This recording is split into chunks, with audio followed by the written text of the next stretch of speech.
அவர் கண்ணை பாரியா, அவர் கலரை பாரியா, அவர் ஸ்டைலை பாரியா. இவரை பார்த்து தமிழ்நாட்டில் யாருக்காவது பிடிக்கலன்னு சொன்னால் நம்புவாங்களா ஐயா அப்படின்னு சிவாஜி படத்தில் ஐயா சாலமன் பாப்பையா அவர்கள் வந்து பேசியிருப்பார். ஒரு டைலாக் உங்களுக்கு எல்லாருக்குமே தெரியும். ஸ்ரீயா வீட்டு வாசலில் நின்று இந்த டைலாக்கை பேசுவார். அப்போது அந்த டைலாக்கு எவ்வளோ ஃபேமஸ்ன்னு பல பேர் வந்து ரிங்டோனாக வச்சுருந்தானுங்க. அந்த டைமில் நிறைய பேருக்கு தெரியும். நிறைய பேர் ஃபோனில் ரிங்டோன் அடித்தாலே அந்த சிவாஜி தீம் மியூசிக் அந்த டைலாக்கோடு வச்சுருந்தானுங்க. அவ்வளோ பேர் வச்சுருந்தானுங்க அந்த ரிங்டோனை. இந்த படம் எப்போ வந்தது? 2007. இப்போ 2026, கிட்டத்தட்ட 20 வருடங்கள், 19 வருடங்கள் வச்சுங்க. இப்போ 20 வருடம் ஆக போகுது. இப்போ பாருங்கள், அதே கண்ணு, அதே கலரு, அதே ஸ்டைலு, இது எல்லாத்துக்குமே விதிவிலக்கு சூப்பர் ஸ்டார் ரஜினிகாந்த். எஸ், நம்ம 1000 விமர்சனங்களை ஒரு மேலே வைக்கட்டுங்க. கட்சி சார்பாக, அரசியல் சார்பாக, நடிகர்கள் சார்பாக, என்ன வேணாலும் வச்சுட்டு போங்க. அதை பற்றி கவலையே படாதவர். ஏன், அவரது ரசிகர்கள் கூட கவலைப்பட மாட்டாங்க. என்ன பண்ணாலும் இந்த மனுஷனை, இதை சொல்லுவாங்கள்ல, ஒரு யுகமே தேவைப்படும்ட்டு, அந்த மாதிரி இந்த மனுஷனெல்லாம் ஒருத்தரை பீட் பண்ணணும், இல்லை இந்த மனுஷன்கிட்ட நெருங்கிறதுக்கு இந்த உலகத்தில் எத்தனை ஜென்மங்கள், மனித ஜென்மங்கள் இருந்தாலும் சரி, அதுவரை இந்த மனிதரை அசைக்கவும் முடியாது, ஓப்பனாக சொல்கிறேன் ஆட்டவும் முடியாது. ஓப்பனாக சொல்கிறேன். அந்த அளவுக்கு இவருக்கு என்ன வயசுனா 20, 25 நினச்சிட்டாங்களா என்னன்னு தெரில. இப்படி ஒரு ஃபஸ்ட் லுக்கு ரிலீஸ் பண்ணி கொடுத்துருக்காரு படக்குழு. Kamal Haasan presence Rajinikanth in and as Dharman. தலைவர் நடிக்கக்கூடிய 173வது படத்துக்கு தர்மன் அப்படின்னு டைட்டில் வச்சுருக்காங்க. தர்மன் அப்படின்ற டைட்டில் ஒன்றும் புதுசு கிடையாது ரஜினிக்கு. ஏற்கனவே அவர் தர்மதுரை படத்தில் தர்மன்ற கேரக்டரில் நடிச்சிருக்காரு. தர்மத்தின் தலைவன் ஒரு படத்திலே நடிச்சிருக்காரு. இதுவே இல்லாமல் பல திரைப்படங்கள், தர்ம தேவதை, தர்மம் வெல்லுன்னு பல நடிகர்கள் வந்து தர்மம் வாழ்க்கை, இந்த மாதிரி பல நடிகர்கள் வந்து பல டைட்டில், இந்த மாதிரி தர்மம் அப்படின்ற டைட்டிலில் நிறைய பேர் வந்து நடித்து தான் இருக்காங்க, இல்லைன்னு சொல்லலை. ஆனால் அதில் ஒரு மிகப்பெரிய ப்ளஸ் பாயிண்ட் என்னென்னா, இந்த மாதிரி தர்மம் அப்படின்ற விதத்தில் வச்ச டைட்டில்கள் எல்லா படங்களுமே சூப்பர் டூப்பர் ஹிட். இது நான் சொல்கிறதுக்கு இல்லை, இது எல்லாருக்குமே தமிழ் சினிமாவில் ஒரு தாரக மந்திரம். எப்படி வந்து எல்லாருக்குமே வந்து இந்த இப்போ அஜித் படங்கள் எடுத்துகிட்டு வீன்ற சென்டிமெண்ட் வச்சா அவர் ஒரு சென்டிமெண்ட்டாக இருக்கும் அப்படின்ற மாதிரி சொல்லுவார், பார்த்துருக்கீங்களே. எல்லா படமும் ஒரு வீலே டைட்டில் வைப்பார். அந்த மாதிரி இந்த தர்மம் அப்படின்னு ஒரு டைட்டில் வச்சாலே வந்து அது சக்ஸஸ் அப்படின்ற மாதிரி தான் நமக்கு சொல்ல தோணுது. சரி, இதெல்லாம் ஒரு பக்கம் விழுங்க.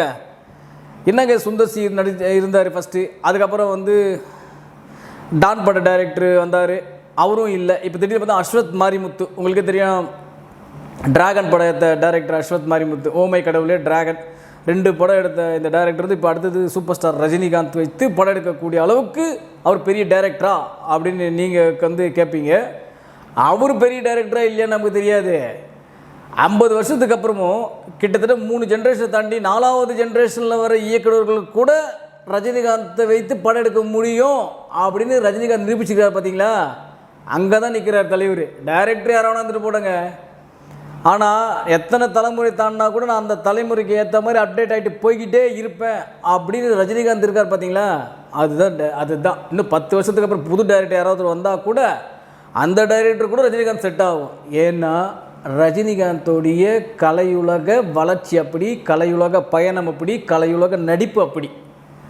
சும்மா வந்து நம்ம ஒருத்தர் தூக்கிட்டு போயிட்டு சூப்பர் ஸ்டார் தாங்க சார் வச்சிங்க சார் கொடுத்துட மாட்டாங்க யாருக்குமே.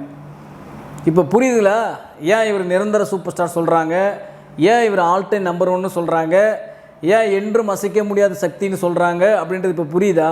ஒரே ஒரு ஃபஸ்ட் லுக். இப்போ நீங்கள் கோலிவுட்டில் இது வரைக்கும் முன்னாடி வந்த ஃபஸ்ட் லுக் ஸ்டில்லெல்லாம் எடுத்து பாருங்கள், எல்லா நடிகர்களோட ஸ்டில் எடுத்து போட்டு பாருங்கள். இந்த மாதிரி ஒரு ஃபஸ்ட் லுக்கை காட்டுங்க.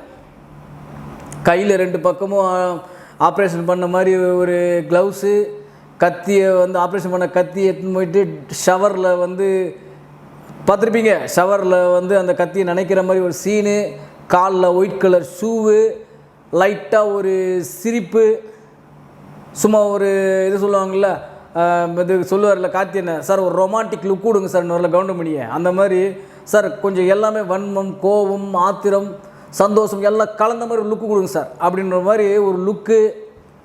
அவர் வயசு 76 சார். இதுதான் முக்கியமான விஷயம். அவர் வயசு 76. அவர் 26 36 கிடையாது, அவர் வயசு 76.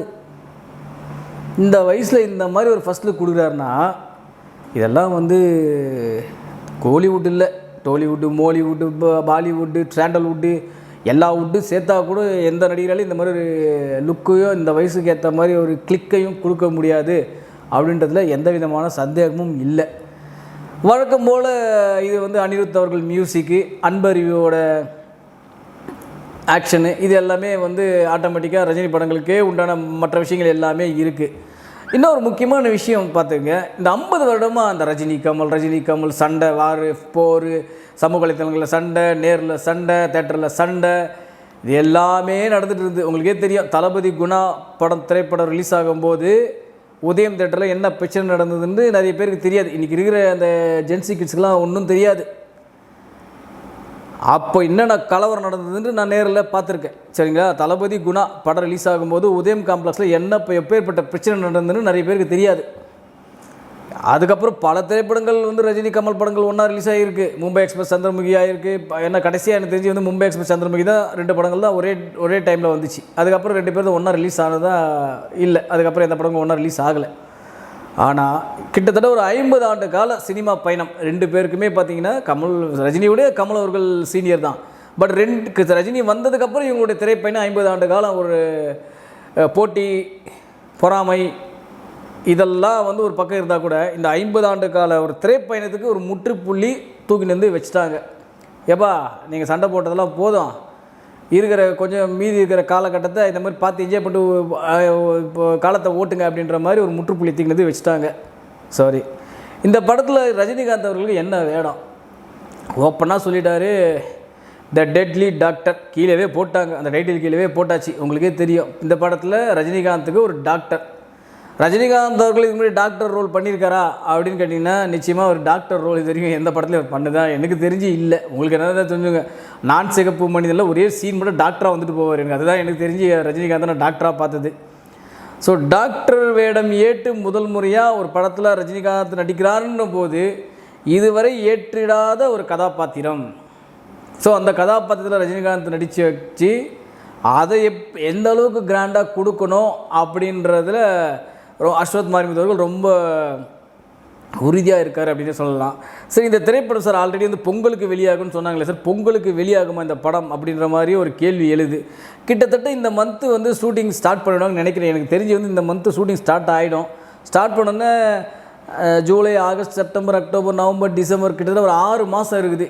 பொங்கல் வருது 7வது மாதம் தான் வருது. ஸோ 7 மாதத்துக்குள்ளே முடித்து இந்த படம் பொங்கலுக்குள்ளே வெளியாகுமா அப்படின்னு கேட்டிங்கன்னா சத்தியமாக ஒரு கேள்விக்குறி தான்.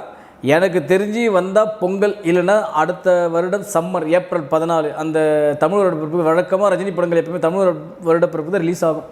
ஸோ அந்த டைம் வரத்துக்கும் அதிக வாய்ப்புகள் இருக்குது. நிச்சயமாக பொங்கலுக்கு முடிந்தவரை ட்ரை பண்ணுவாங்க. பட் பொங்கலுக்கு வரணும்னா அந்த சம்மருக்கு ரிலீஸ் ஆகிறதுக்கு அதிக வாய்ப்புகள் இருக்குது தலைவர் படம்.